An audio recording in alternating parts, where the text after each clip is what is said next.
para prepararnos todos a la hora que llega la mesa económica que, desde luego, atentará a nuestra salud mental, que ya arreglaremos para el próximo martes. Pedro Tello, ¿cómo estás? Broso, qué gusto saludarte otra vez. Igualmente, José Luis de la Cruz. Muy buenos días. ¿Cómo estás? Mira, qué chida está tú. ¿Ya lo habías traído? Ya. Ahí está muy chida. Estoy hablando en la corbata del caballero. Es por el avance de los salarios mínimos, yo creo. Yo creo. Mira lo que hace Para un peso festejar. 80. Oye, Marca una diferencia en el mercado nacional. cuéntanos. Me imagino, o sea, no sé, pero me imagino que algo van a decir al respecto.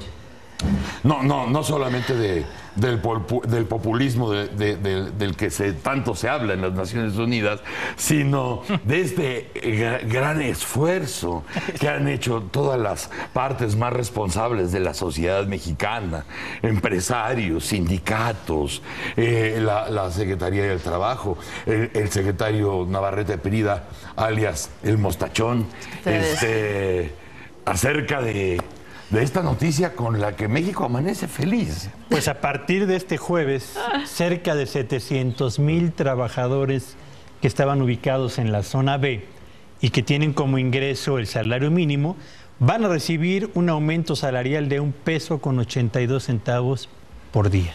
Como te quiero, condenadote. ¿Se acuerdan de aquella famosa serie de los polivoces? Exacto, el Mostachón. Y el Wash and Wear. ¿Qué quiere ser usted en la vida? ¿Mostachón o Wash and Wear? Bueno, por lo pronto, el anuncio.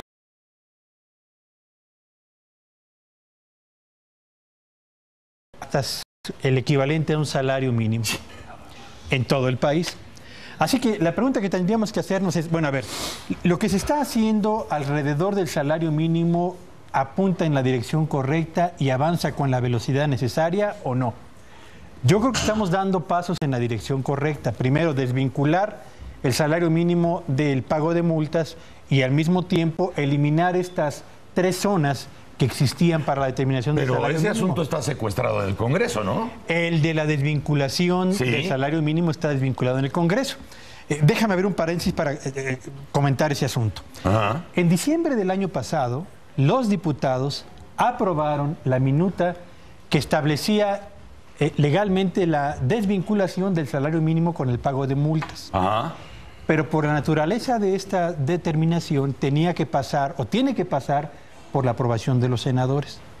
Al Senado de la República se le hizo llegar esta iniciativa desde diciembre de 1984, desde diciembre del 2014. Claro. Ha transcurrido todo lo que va del 2015 y los senadores mantienen en santo descanso legislativo En el refri. a este ordenamiento que es tan relevante.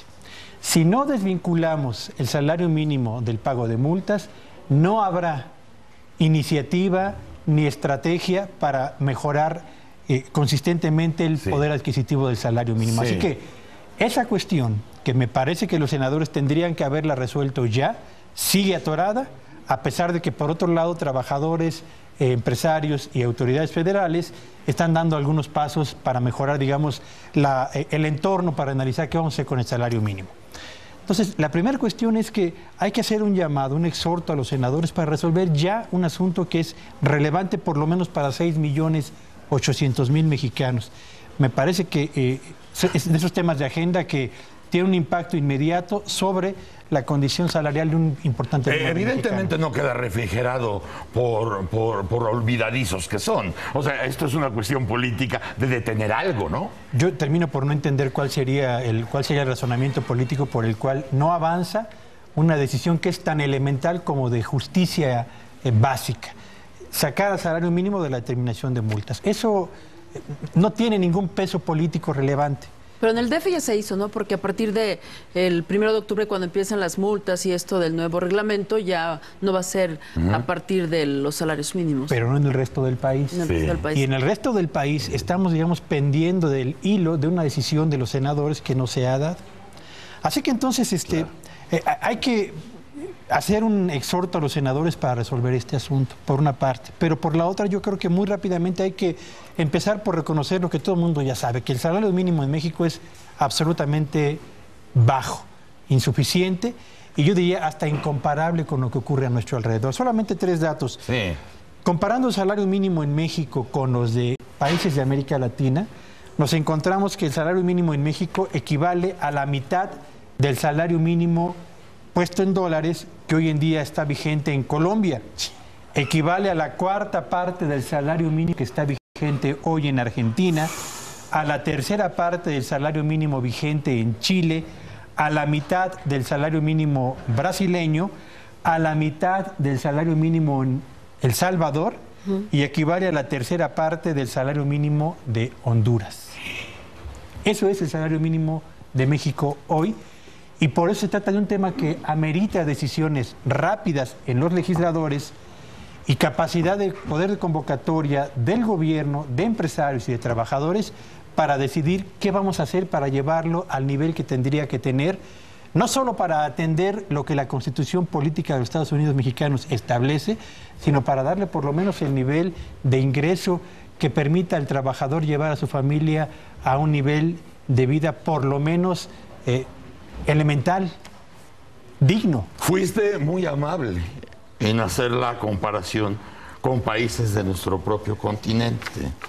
Fuiste muy amable. Y no obstante la amabilidad, quedamos fuertemente vapuleados. No obstante la atención y la cortesía con que trataste nuestros corazones. Que si fue nocaut técnico. Sí, o sea, y fue en el puritito besito en el mentón. O sea, mira, quedamos. Ahora, con lo que agregando a lo que dice Pedro, aquí es una pregunta que nos hacíamos desde el principio a propósito de lo que se platica. Dijo el secretario del Trabajo, Navarrete Prida, que desde hoy conoceremos como el mostachón. Dijo, entre 1976, año en que el salario mínimo registró su nivel más alto en términos reales, hace casi 40 años, y 99, año en que alcanzó su nivel histórico más bajo, el salario mínimo acumuló una pérdida de 76% de su poder adquisitivo. Nada más que nunca nos informó cuánto de eso que perdimos, el 76% del poder adquisitivo, lo hemos recuperado entre el 99 y el 2015. Digamos que el problema que tenemos con nuestros políticos es que no saben mucho de economía. El problema no es una cuestión de decisión del gobierno. Es decir, si nosotros mandamos un decreto para decir hay que subir el salario mínimo, hay que desvincularlo, eso no es suficiente, porque el salario no lo paga el gobierno, lo pagan las empresas. Ajá. Es decir, ¿de qué sirve plantear toda una desregulación del salario mínimo? ¿De qué sirve generar un nuevo contexto legal cuando el 60% de tus trabajadores están en la economía informal? Es decir, están fuera del marco legal. A ellos no se les cumple con toda la reglamentación laboral, con toda la reglamentación legal. Viven en un mundo... estarías bordando en el aire. Efectivamente, o sea, se está trabajando para la menor parte, para este 40%, 41% de trabajadores que tienen la fortuna de estar en la economía formal, en donde por residuo ganan por lo menos un salario mínimo o más, en donde también hay que ser algo muy claro. Los trabajadores que ganan un salario, cuando mucho un salario mínimo, son 3 millones. Los otros 3 millones son personas que tienen ocupación propia, un pequeño negocio, pero que el negocio va tan mal que cuando mucho ganan un salario mínimo. Es decir, se tiene que bordar todavía mucho más fino para plantear, no nada más son ordenamientos legales, que son importantes, sino lo siguiente es que lo que tiene que reconocerse es que debemos de cambiar la economía, a las empresas darles el mejor entorno económico para crecer, para que paguen mejor, que tengan que cumplir con la ley, es decir, que estén en la formalidad, y sobre ese mundo el camino por andar es mucho, porque es cambiar la historia de México.